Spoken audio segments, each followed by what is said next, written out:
I'm from Ohio, just outside of Cleveland, and I was flying home on New Year's Eve of 2017. I had to stay at the University of Rochester for a week after the semester ended for personal reasons, so I regrettably spent Christmas mostly by myself. The flight went well, but I was already feeling down before I even got on the plane. My flight was delayed, which ruined my family's plans for the evening. Originally, we were all going to drive to my cousin's house for a New Year's Eve party and stay the night, but my parents decided to leave early, taking the main car, so I was stuck driving the spare car alone. My mom tried to make it up to me by leaving Ver or Golden Retriever behind to keep me company. I wasn't thrilled about making the trip alone, but Ver was always good company.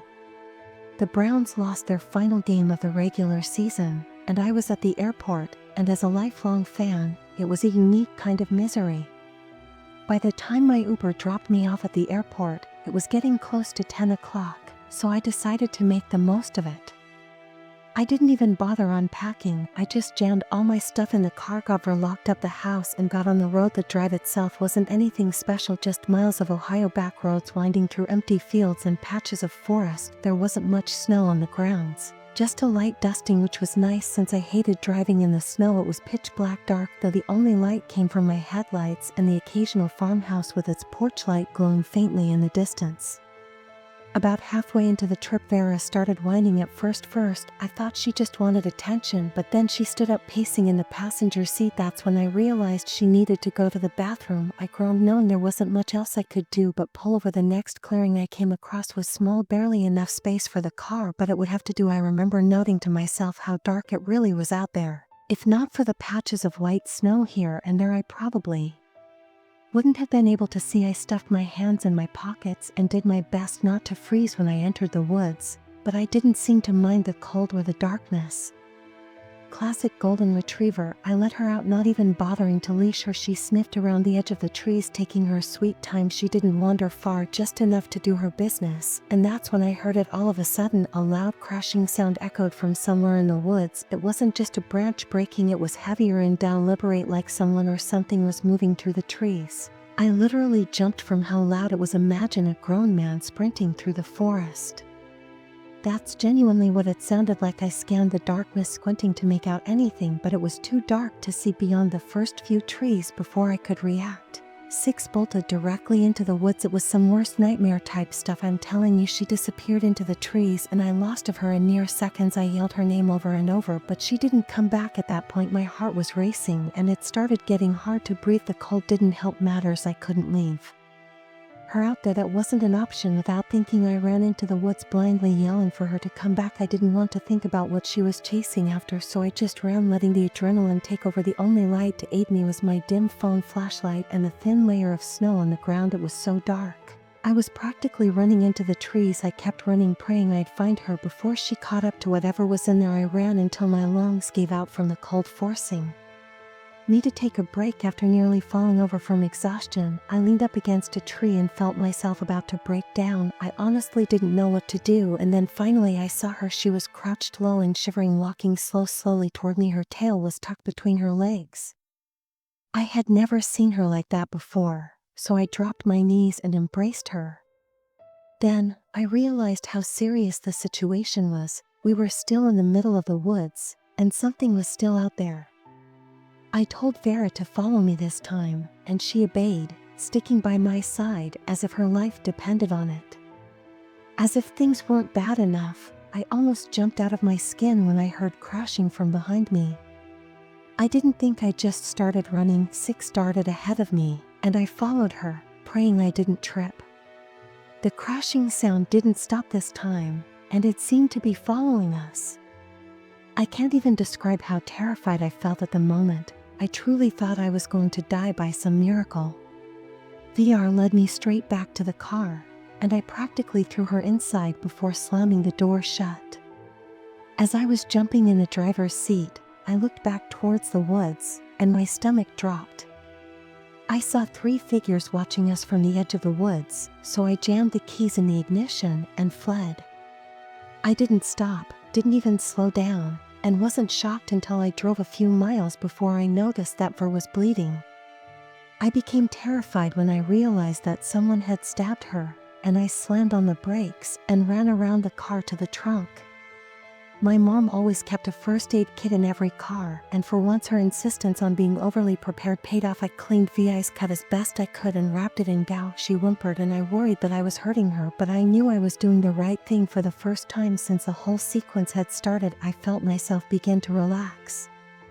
It was over. I tried not to think about it for the rest of the drive, but I was just so shell-shocked that something like that had happened to me. I ended up not telling my parents or relatives. I don't know why, it just felt like one of those things you keep to yourself. What I'm about to tell you is something I still think about often, especially during this time of year. This happened on New Year's Eve a few years ago. I was driving to my parents' house to celebrate the new year with them. They live a few hours away in upstate Pennsylvania, so I'd left in the late afternoon figuring I'd get there with plenty of time to spare. The drive was supposed to be simple. I'm the type who really enjoys long drives, so a nice peaceful drive would give me some much needed time to think, but the weather had other plans. About an hour into my drive, the snow began to fall. At first, it was just a few flurries dusting the windshield, nothing to worry about, and I thought the snowfall was actually pretty. However, I'm pretty sure I jinxed myself, because the harder the snow got, the more it continued to fall until I was literally in the middle of an honest-to-God blizzard. The highway became slick and visibility was nearly non-existent, and my car, a small sedan, isn't exactly great in snow, so when the tires began to slip on even the smallest hills, I knew I had to pull over, as there was no point in risking my life. I found a place on the shoulder far enough away from the road to avoid passing cars, but there weren't many. I texted my parents about my predicament, and they seemed anxious and concerned. I tried to reassure them that everything would be all right, but I wasn't sure about that myself. I thought I'd wait out the worst of the storm, hoping it would just get better. However, the snow didn't stop coming. Instead, it just kept piling up around the car and on the road ahead. After an hour or so, it became apparent that I wasn't going anywhere that night. My dad offered to try to get me out, but I told him that was a death wish. I told them that if the snow didn't stop, I would call the police, which he reluctantly accepted as a reasonable solution. I didn't have AAA, so calling the cops wasn't an option, and I really didn't want to. I convinced myself that the storm would eventually pass, and if it didn't by the time I was exhausted, I would contact the police. I was nervous about spending the night in the car because I didn't want to run out of gas trying to stay warm, and I was afraid that if I left the lights or heat on for too long, I would kill the battery. I sat there trying to save as much energy as I could while the wind held outside. I was beginning to feel the weight of the loneliness when I looked at my rearview mirror and saw headlights slicing through the storm from behind me. I wanted to jump with joy when a snowplow pulled up next to me. I rolled down the window as the driver leaned out of his car. He was an older man, maybe in his late 50s, and he looked nice. He had a thick jacket on and a black knit hat pulled down over his ears. I remember thinking that his face was really wrinkled, if that makes sense, and that it looked like he had been in harsh conditions for decades. He asked me if I was okay, and his voice was really gruff, like he was a smoker, and it was honestly kind of off-putting. I told him that I didn't think my car could handle the conditions, trying to be friendly, but also keeping my voice steady. He nodded, saying that I wouldn't get far in a storm like this, especially with the car I had. He paused for a few seconds, as if he was pondering what to say, and I watched his eyes search my back seat as if he was searching for something. I was about to respond when he offered to give me a ride. I was hesitant since I didn't know him, and, while he did appear a little odd, he seemed like a sincere person, and it would have been easier to stay in my car all night. Foolish, I asked him if he would drive me to my destination, and he said that it would be no problem. I then asked him what I should do about my car, and he shrugged his shoulders and said, "Leave it." At first, the warmth was comforting, and I felt the tension in my shoulders start to ease as I settled into the sea. He asked me where I was going, and I told him about my parents' house. I gave him directions, and he nodded again, but but he didn't say much after that. The silence wasn't awkward, but as the minutes went by, I began to feel increasingly uneasy. At that point, I realized that he wasn't driving in the direction of my parents' house, and I tried to sound calm as I asked him if we were going in the right way. He informed me we were taking a quick diversion and that the back roads would be preferable than the interstate, but I could see his attitude changed a little as I asked him that, so I don't believe I did a good job.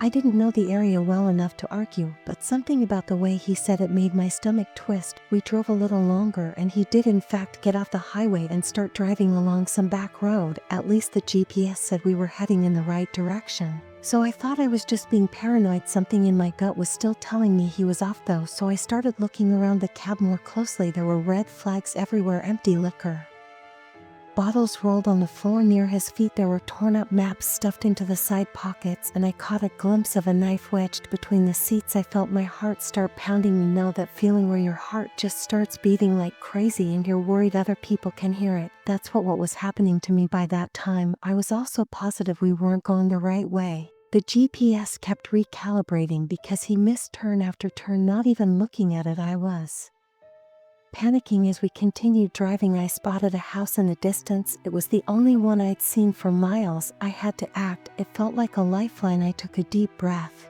waited until we were closer, grabbed the door handle, and then kicked the door open as hard as I could. The cold air hit me like a slap, but I didn't stop. I slammed into the ground and felt my leg flare up with pain, but I didn't care. I got up and started running toward the house when the man yelled something at me, and when I looked back, I saw him fumbling in the glove box, probably for a gun. I didn't look back again. I ran through the snow, trying not to slip, until I got to the house. A man and a woman knocked on the door, and I basically collapsed onto the floor, trying to catch my breath. I told them what had happened, and they didn't ask any questions. Instead, they called the police. By the time the cops got there, the snowplow was gone, and they said they would keep an eye out and search the area, but it was unlikely that they would find him in that storm. They offered to drive me to my parents' house, and even helped me call someone to tow my car. I've never been a party animal, not even in college, and I quickly grew tired of the whole going out culture. I've never been one for parties, and I always had more fun doing something meaningful with a few close friends. I'm from a rural area in northwestern Ontario. This happened a couple years ago. Ever since I was a kid, my dad and his buddies had a New Year's Eve tradition of going ice fishing while everyone else was celebrating the new year.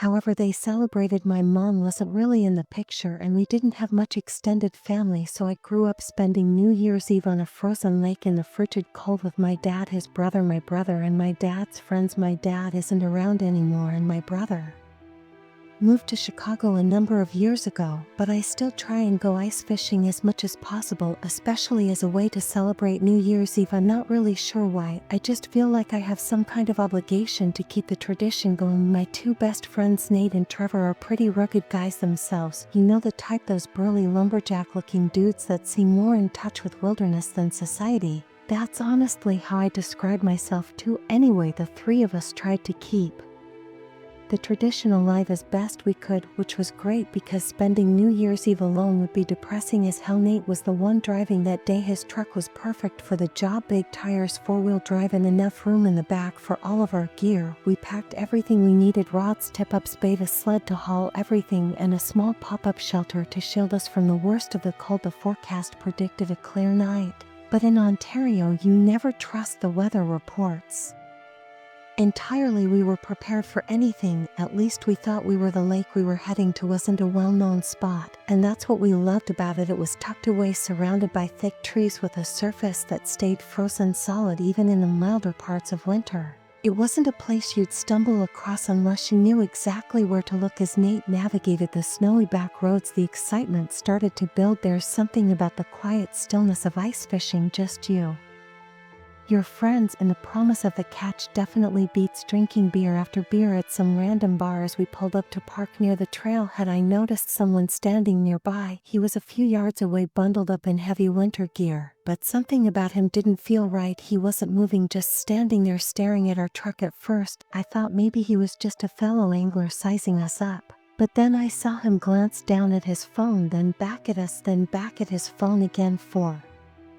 some reason it didn't feel casual. I don't really know how to explain it. It just felt off. I muttered to my friends that guy was creeping me out. The two of them looked up. Trevor shrugged his shoulders and Nate nodded, but didn't say anything. We were about to start unloading when the man suddenly rushed towards us, waving his arms wildly. I rolled the window down to hear what he was saying. He started screaming that we needed to come help him immediately and that his buddy had just fallen through the ice. He pointed at his phone, saying the other guy they were with just told him. He sounded frantic and his desperation was definitely real. He didn't even think Trevor opened his door, and then we were all out following the man as he took off down the trail toward the lake. We didn't stop to grab anything, not even our coats. The urgency in his voice was enough to override any second thoughts. We had to jog to keep up with the man, who was practically running.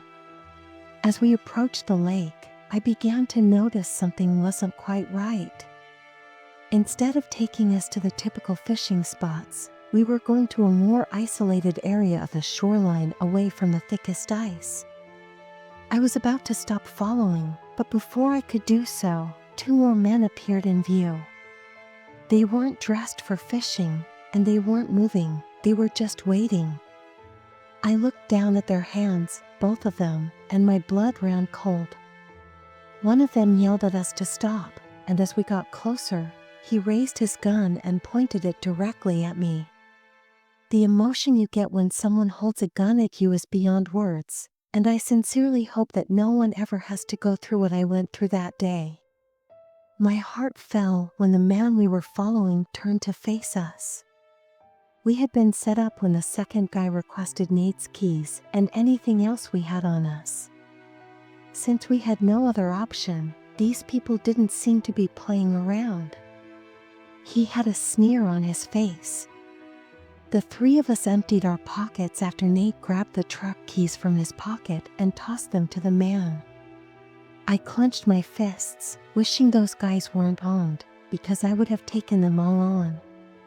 In a matter of seconds, they grabbed everything and led us back up the path at gunpoint before one of the men drove off in Nate's car and the other two retreated into the woods, probably to their own vehicle.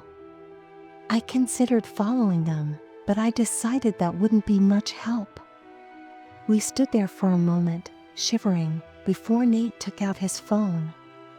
Even though I knew he had lied about it being in the car, I honestly don't know what we would have done if he hadn't been able to think quickly enough to keep us in service.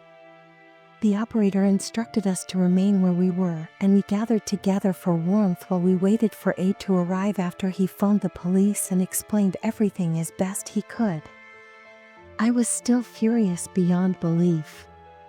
Nate was the worst. He kept kicking trees nearby and yelling obscenities. Neither Trevor nor I could stop him. Everything had happened so quickly that I was still trying to figure out why in the world people would be out in the middle of nowhere on New Year's Eve of all days. I will omit all the tedious details. After receiving a formal report, the police were kind enough to take us all back to Trevor's house, which was, predictably, the closest. The three of us are still in shock over what transpired because Nate's automobile was never found and those individuals were never apprehended. Trevor believes that we were the ideal targets because we happened to run into the wrong people at the wrong time and they weren't planning to rob us. I believe that's possible, but it still seems improbable that someone would just set up a trap on some random people on the spur of the moment. But it also wouldn't make sense for them to be waiting for us in such a remote location with no assurance that anyone would show up. I'm not sure how to interpret this entire situation.